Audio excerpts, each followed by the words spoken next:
வணக்கம். இன்னைக்கு நம்ம தெரிஞ்சுக்க போகிற விஷயம் ஆசிரியர்களும் பெற்றோர்களும் என்ற தலைப்பின் கீழே சில விஷயங்களை நான் உங்களுக்கு சொல்லணும்னு நினைக்கிறேன்.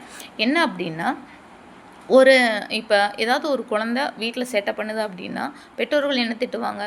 உங்கள் டீச்சர் என்ன தான் சொல்லித்தராங்கன்னு தெரியல, நீ இந்த மாதிரிலாம் நடந்துக்கிற, நீ எதுக்கு தான் ஸ்கூல் போகிற தெரில, அந்த மாதிரி பேசுவாங்க. ஆனால் எந்த ஆசிரியரும் எந்த குழந்தைய பார்த்தும் உங்கள் வீட்டில் உனக்கு என்ன சொல்லித்தராங்க, உங்கள் அப்பா அம்மா உனக்கு என்ன சொல்லித்தராங்க, நீ இந்த மாதிரி பண்ணுற அப்படிங்கிறத நம்ம எந்த ஆசிரியரும் சொல்கிறது இல்லை.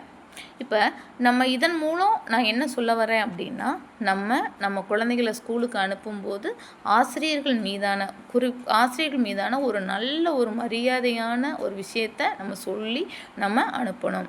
ஏன் அப்படின்னா, நம்ம குழந்தைய நல்லா பார்த்துக்குறோம். ஏன்னா அது நம்ம வயிற்றில் பிறந்தது, நமக்கு நம்மளோட பிள்ளைங்க நம்ம நல்லா பார்த்துக்குவோம். ஆனால் ஆசிரியராக வர்றவங்களுக்கு எத்தனையோ குழந்தைகள் அவங்க நம்ம குழந்தைய நல்லா பார்த்துக்கணும் அப்படின்னு நம்ம நினைக்கும் பட்சத்தில் நம்ம குழந்தைங்களுக்கு ஆசிரியர்களை மதிக்கணும், மரியாதை கொடுக்கணும் அப்படிங்கிறத சொல்லி அனுப்பணும்.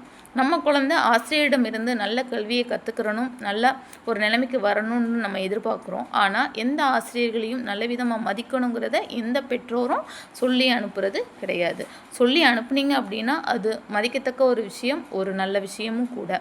அதனால் பெற்றோர்களே, நீங்கள் உங்கள் குழந்தைகளை முதல்ல நீங்கள் ஸ்கூலுக்கு அனுப்பும் பொழுது நீங்கள் சொல்ல வேண்டிய ஒரு முக்கியமான விஷயம், இன்றைக்கி நீ நல்லா படிக்கணும், நீ ஃப்யூச்சரில் நல்லா வரணும் அப்படிங்கிறத தாண்டி உன்னோட ஆசிரியரை மதித்து நீ செயல்படணும், பெரியவர்களுக்கு நீ மரியாதை கொடுக்கணும் அப்படிங்கிறதுலேயே அனைத்தும் அடங்கும். ஒரு மாணவன் ஒரு மாணவி ஆசிரியரை மதித்து நடந்துக்கிட்டாலே அவங்க லைஃப்பில் ஒரு நல்ல நிலைமைக்கு வர்றதுக்கான வாய்ப்புகள் உண்டு. அதை நம்ம சொல்ல தவறிடுறோம். நம்ம அதுக்கு ஒரு இம்பார்ட்டன்ட் நம்ம கொடுக்கறதில்ல.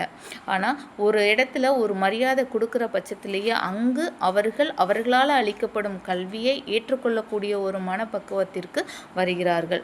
அதனால் நம்ம குழந்தை நல்லா வளரணும், வாழ்க்கையில் ஒரு பெரிய ஒரு இடத்துக்கு வரணுங்கிறதுக்கான முதல் முக்கிய அடிப்படையாக அமைவது நமக்கு குருவாகிய ஆசிரியர்களை மதிப்பது என்பதே.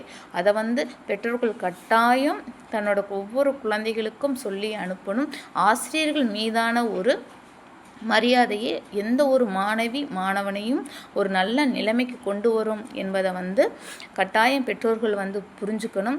ஒரு நல்ல பெற்றோர்கள் இல்லை அப்படின்னாலும் அரசாங்கத்தால் ஒரு குழந்தை ஒரு ஹோம்லேயோ ஒரு இல்லத்திலேயோ தங்க வைக்கப்பட்டு ஒரு நல்ல ஆசிரியரால் ஒரு நல்ல நிலைமைக்கு கொண்டு வர முடியும். ஆனால் ஒரு நல்ல ஆசிரியர் அமையவில்லை எனில் அவங்களோட லைஃப் எப்போவுமே மேலே வராது அப்படிங்கிறது நம்ம எல்லாரும் அறிஞ்ச ஒரு விஷயம். அதனால் பெற்றோர்களே, முதலில் தனது குழந்தை நல்ல நிலைமைக்கு வர வேண்டும் என கருதினீர்கள், அவனோட எஜுகேஷன் லெவலில் அவன் மென்மேலும் உயர்ந்து வரணும் அப்படின்னு நீங்கள் நினைக்கிறீங்க அப்படின்னா கட்டாயம் ஆசிரியர்களை மதிக்க கற்றுக் கொடுங்கள்.